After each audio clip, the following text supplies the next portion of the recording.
안녕하세요. 크리스천 영성학교는 연하신 목사입니다. 오늘은 영성학교는 병 고치는 게 가장 쉬운 일이다 라는 제목을 한번 생각해 볼게요. 초여름에 날씨치고는 무덥다고 느껴지는 주말에 어느 가족이 저를 찾아와서 저와 만나기를 요청했어요. 예전에는 뭐 사람들이 많이 찾아오는 것들이 아주 일상이었지만 지금은 뭐 제 전화번호를 인터넷에 지워버리고 웹사이트를 만들어 인터넷 강의와 기도 시간과 코칭을 실시간으로 방송하는 것으로 변경시킨 이후에 사람들이 저와 만나는 게 그렇게 쉬운 일이 않게 되었어요. 저를 만나고자 하는 가족은 예상대로 그 딸의 정신질환을 해결하기 위해서 어머니와 함께 온 가족들이었어요. 그러나 문제는 딸이 찾아오지 않는다는 거였어요. 딸은 자신의 문제가 없는 것으로 여기며 일탈적인 행동을 반복하고 있다고 합니다.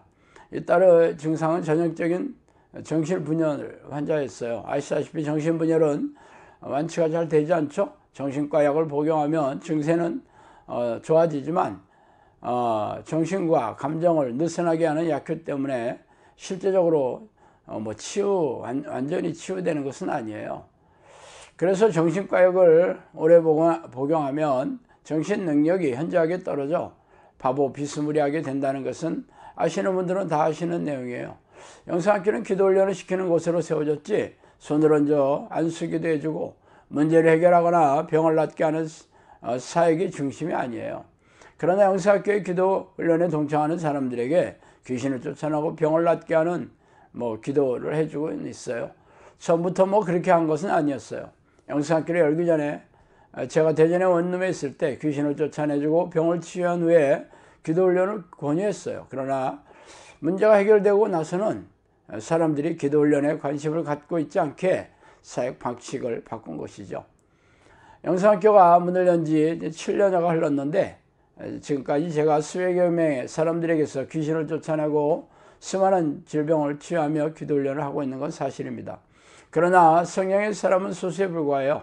그래서 영성학교에서 가장 쉬운 일이 질병을 고치는 일이 되어버렸죠. 그러나 제가 이런 말을 하면 실눈을 뜨고 바라보는 이들이 적지 않겠죠. 병을 좀 고쳤나 본데 하나님께 영광을 돌리기보다는 교만해서 이름을 높이거나 교세를 넓히려고 넌 홍보수단으로 삼고 있다고 말하면서 말이죠. 자, 영성학교를 찾아온 사람들은 세상의 병원에서 고칠 수 없는 정신질환과 각종 고집병을 가지고 찾아오는 일이 많죠. 그러므로 영성학교에서 가장 쉬운 일이 병을 고치는 일이라고 말하는 게 얼마나 어려운 그런 일이라는 것은 잘 아는 사람만이 알고 있어요. 그러나 저는 겸손하게 하나님의 영광을 돌리지 않고 우쭐해져서 영성학교에서 가장 쉬운 일이 병을 고치는 거라고 떠버리면서 교만하게 말하는 의도가 무엇일까요? 그 의도는 세상사람뿐 아니라 크리스천조차도 하나님께 관심이 멀어졌기 때문입니다. 아시다시피 세상사람들은 기독교와 하나님에 대해 적대적이죠. 기독교를 개독이라고 부르며 목사라고 부르고 있어요. 중립적인 태도를 보인다면 그나마 전도가 쉽겠지만 자신이 크리스천이라고 공개적으로 밝히는 것조차 용기를 내야 하는 그런 시대가 되어버렸습니다. 규칙적으로 교회 마당을 밟고 있는 교인들조차도 하나님에 대해 관심이 없어요. 형식적인 예배의식과 희생적인 신앙행위를 반복하는 그 종교적인 그런 교인의 모습, 그 이상도 그 이하도 아니에요. 왜 그런지 아세요? 이성적이고 합리적으로 하나님을 가르치기 때문이죠.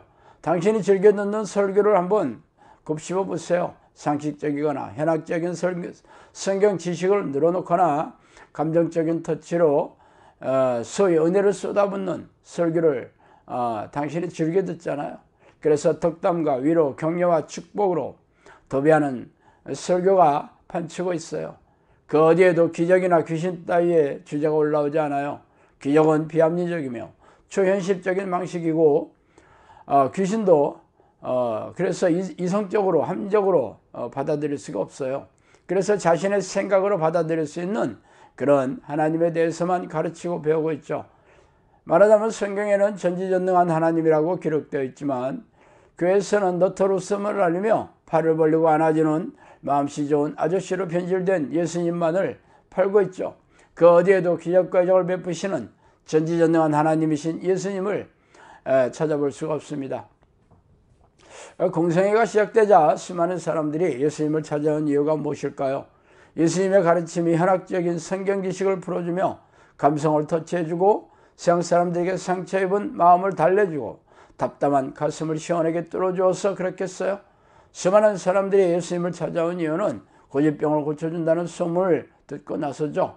정신질환과 고질병은 물론 불교를 온전케 하고 심지어 죽은 자를 살린다는 소문이 온 유대와 이스라엘 땅에 퍼졌고 이방인들의 귀에도 들어갔습니다. 그래서 수많은 사람들이 예수님을 찾아와 기적을 베푸시는 것을 직접 체험하거나 목격하고 그가 전지전능한 하나님이신 그리스도이신 것을 깨닫게 되고 복음을 받아들이고 제자로 설 것을 결심하였습니다. 그러나 이 시대의 우리네 교회는 기적과 이적을 베푸며 귀신을 쫓아내고 각종 정신질환과 고질병을 치유하는 하나님을 말하지 않아요. 그래서 교인들은 삶에 지난한 문제가 생기면 하나님을 찾아오지 않고 세상적인 방식과 인본적인 노력으로 해결하려고 합니다. 정신질환자나 고질병 환자들이 교회에 와서 하나님의 능력을 체험하려고 하지 않아요. 상식적인 설교와 이성적이고 합리적인 방식의 가르침은 더 이상 이적과 기적을 드러내시는 하나님을 잊어버리게 만들었던 것이죠. 그래서 현대교회의 하나님은 더 이상 전지전능한 하나님이 아니라 다정교회에서 볼 수 있는 흔하고 값싼 종교적인 신으로 전락되었어요. 그 결과는 참혹하기 짝이 없죠. 맛을 잃어버린 소금처럼 사람들에게 버려져 짓밟히고 있습니다. 그러나 영성학교는 아니에요. 대놓고 영성학교에서 가장 쉬운 일이 바로 고질병을 고치는 것이라고 말하고 있잖아요. 처음에는 사람들이 제 말을 귓등으로 듣지 않았죠. 그러나 지옥을 경험하는 사람 중에서 속는 셈치고 저를 찾아오는 사람들도 생겨나기 시작했어요. 그러나 기도 훈련을 해야 한다는 말에 상당수는 실망해서 총총 걸음으로 도망치듯 떠났죠. 그러나 누군가는 제 말에 순종해서 기도 훈련을 하기 시작했어요.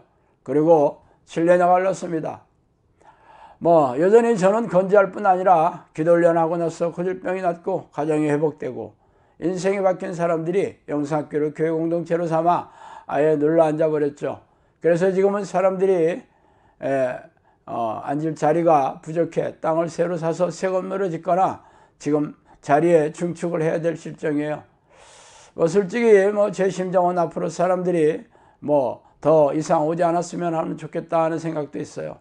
그러나 성령께서 영성학교를 세워주신 목적은 귀신을 쫓아내고 귀신의 활동성을 알리고 기도로서 고질병을 치유하고 귀신과 싸워 이기는 일당백의 정용사를 양육하라고 하셨기 때문이에요. 그래서 지금도 기적으로 역사하시는 살아계신 하나님을 만나야 한다고 제가 지금 소리를 지르고 있어요. 그러므로 당신에게 기적과 이적으로 역사하시는 성령의 능력이 없다면 하나님으로부터 외면받았다는 것을 인정하세요. 기적과 이적을 외면하는 교회에서는 지금의 신앙 방식으로는 그럭저럭 버티겠지만 심판대 앞에 서면 자신의 신앙 상태를 확연하게 알게 될 것입니다. 기적이 일어나지 않는다면 하나님도 사라졌다는 사실을 말이죠. 자, 오늘은 여기까지 하겠습니다. 감사합니다.